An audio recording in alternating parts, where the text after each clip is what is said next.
Hey everyone, welcome to episode 13 of All This Science, the science podcast that describes one science concept in 5 minutes or your money back. Today, the topic is dry cleaning. You might think dry cleaning means scrubbing the floor without being inebriated, but it actually has to do with washing your clothes. Dry cleaning still uses a liquid solvent, just not water. That's where the dry comes from. Not using water. Dry cleaning is used to clean fabrics that break apart in water or from the rough treatment in a washer-dryer duo.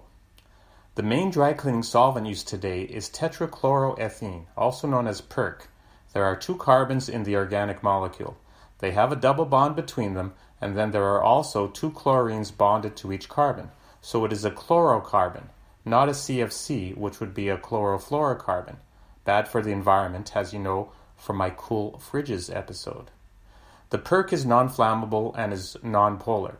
However, with prolonged exposure, it is a carcinogen, so dry cleaners are transferring to other non-polar cleaners like carbon dioxide, petroleum spirits, and liquid silicone. Each dry cleaning solvent has its advantages and disadvantages. One's more toxic but less flammable, one tastes great, one's less filling. Anyway, the idea behind dry cleaning is this. Suppose it's formal night at the minor league baseball game. There's always promotion nights at these baseball games, right? Zombie night, disco's back night, get out of jail free night, etc. You're wearing your best suit, munching on a hot dog, and horrors of horrors, you stain your suit with ketchup and grease. You run straight to the dry cleaners, even if you're in the trajectory of the ball, because you know that the non-polar dry cleaning solvent will help to dissolve the organic stain on the suit. The sooner the liquid can solubilize, that's just a fancy name for dissolving, the stain, the better. If you use water to try to dissolve the stain, you have to use very high temperatures, which may destroy the fabric. Also, for natural cellulose-based fabrics, water will attract the hydroxyl groups in the fabric, leading to shrinkage. Not good. Just ask George Costanza. But the dry cleaning fluids don't interact with the polar groups of the natural fabric, so that's better for your delicates. Ask George Costanza. A dry cleaning machine costs between $40,000 and $60,000. No, not $40 to $60,000. $40,000 to $60,000. I did see one on eBay for $1.50, but it was just a liter of PERC, a Kleenex, and a salad spinner. Anyway, the real ones have a holding tank, a pump, a filter, and a cylinder, also called a basket. The holding tank contains the PERC.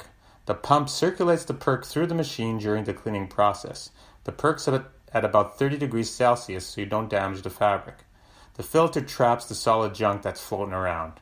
The cylinder is where you place the dirty fabric, and there's little holes in this cylinder to allow the dry cleaning fluid to get right in there and clean the fabric.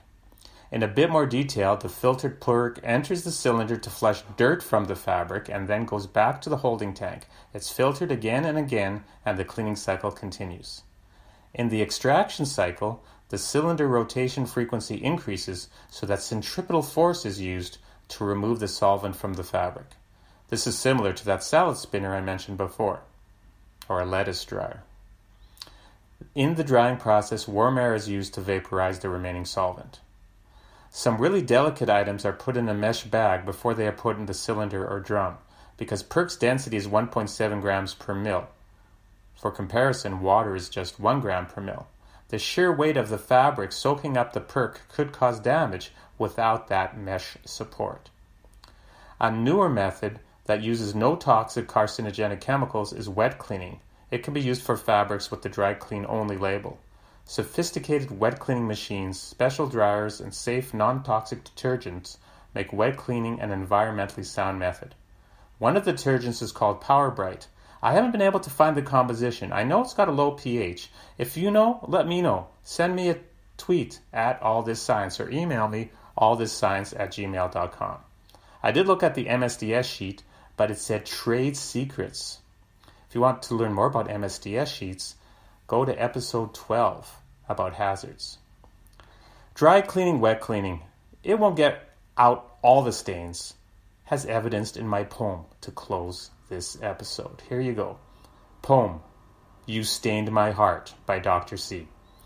You said you loved me, but then you left me. That stain of scorn will never be lifted. You said we were one, then we're a fraction. That stain won't come out, not even by intermolecular attraction. Thank you. This is All This Science. See you next time. Keep clean.